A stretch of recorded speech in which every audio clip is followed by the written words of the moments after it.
Hello everyone, how's it going? It is morning time right now. I'm sitting in my bed with a coffee. I must brag, my husband brought me a coffee in bed and I'm waking up slowly, and I wanted to record this episode because last night I had this conversation with my son and I wanted to share with you what I shared with him. And if you have, this is something to do with in the evenings before sleep, or even during the night if you wake up and you have worries, if you are a person who worries a lot or is afraid or has fears about the future or just gets sad before bed, this is for you. I mean, if you're a human and you sometimes have that. So this is what I told him. I said, I have the same thing, because he was saying that he's sad, right? And I said, I get like that too sometimes when I'm tired. Then I have thoughts that make me sad or afraid or worried.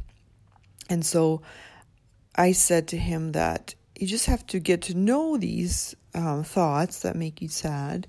And then what happens is the next time they come, then tomorrow night when they come, you already know them. You already have seen them. And instead of kind of getting caught up in them and thinking, oh no, right? Getting sucked up by them and feeling sad and worrying about whatever it is you're worrying about, here's what I do. I simply think, oh, here they are. You know, for me, for example, sometimes I'm worried, right, about the future, about something happening to my kids or something about their future, right? As soon as they come, I'm like, oh, right, these are just the thoughts that come when I'm super tired. So I'm just going to go to sleep. So I don't make it mean anything that I have them. I know the themes, the topics that arrive in my head when I'm tired. And I just simply see them. I acknowledge them. And I think, oh, right. And I just make it mean that I'm tired. And I don't make it mean that anything's wrong right now. And I just go to sleep. And so instead of staying and worrying about the future, and right, because it can be hard when you are in the middle of it, you are actually truly worried. It can be hard to convince yourself to stop worrying. So what I do is I bring myself to the present and I remind myself, hey, kids are all in bed, kids are all home, husband's home, everyone's home.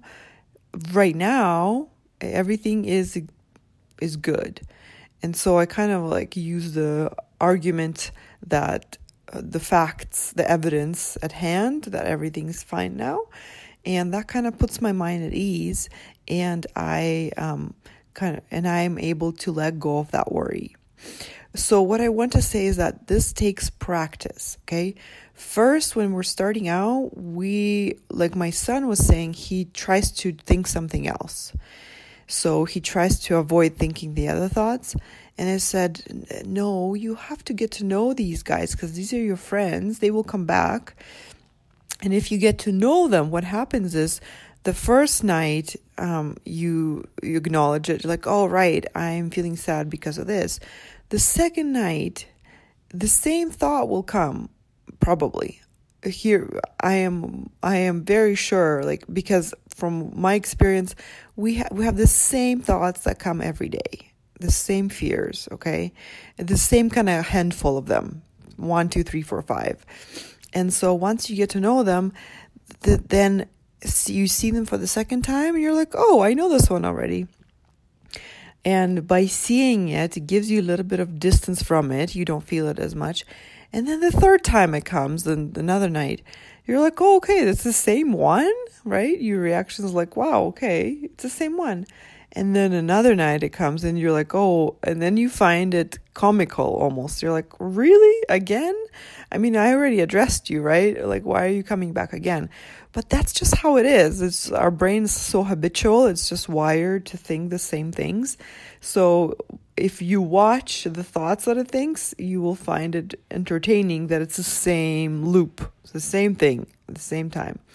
So that's all you have to do. Just get to know them. I would even like write them down. Like, this is the one category in the evening that makes me sad or worried or afraid is this. For example, my kid's future, right? Another category, like for me, for example, would be worrying about the past.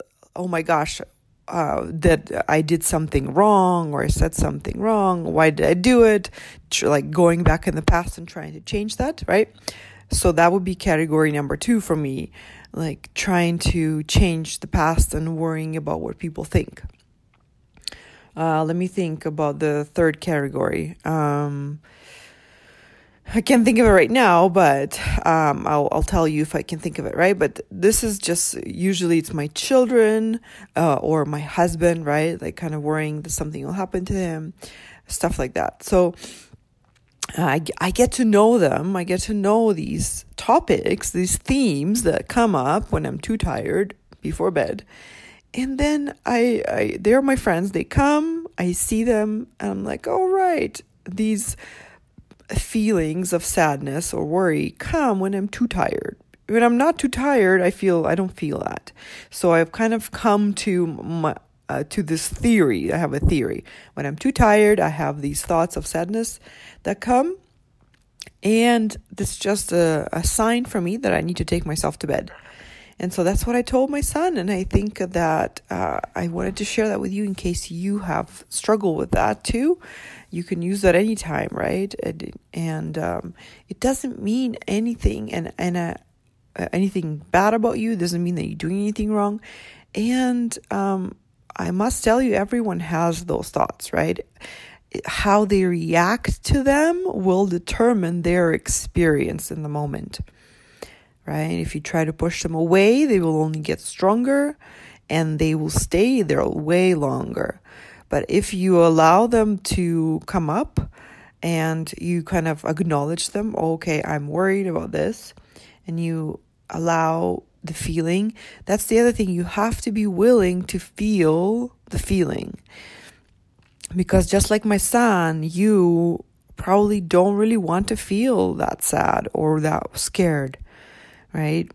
And I've been there too. I know that for sure. So that's why it takes practice, like a little bit each time. So you have to be willing to feel whatever it is that's coming up, and you have to be willing to practice, and you have to be willing to talk back to yourself and tell yourself, hey, I hear you. This is what you're worried about. This is what you're sad about. And don't worry. Like, this is how I'm going to take care of you. Okay?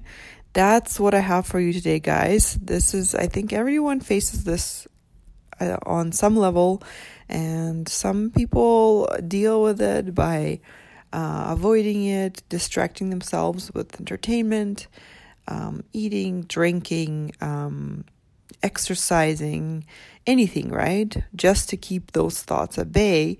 But I find it useful to get to know them and get really good at answering them back. Like, hey, I can see you. You're good. We're good. Everything's fine now. Don't worry about it, right? Or if it's about the past, well, it's the past. Can't change it right now, right? So I'm getting good at answering them. All right, my friends, last week of summer. I hope you guys are enjoying it so much. Or you're probably waiting for school to start. We have last week of swimming lessons. And also my big boys are doing golf camp in the afternoons. Their first time trying golf. So exciting. And then next week, school. I'm kind of sad that the summer is ending, but because I'm enjoying having the boys home, although it is crazy. They are loud. You have to keep them really busy. So I hope you guys had a good summer, and I will talk to you next week. Bye.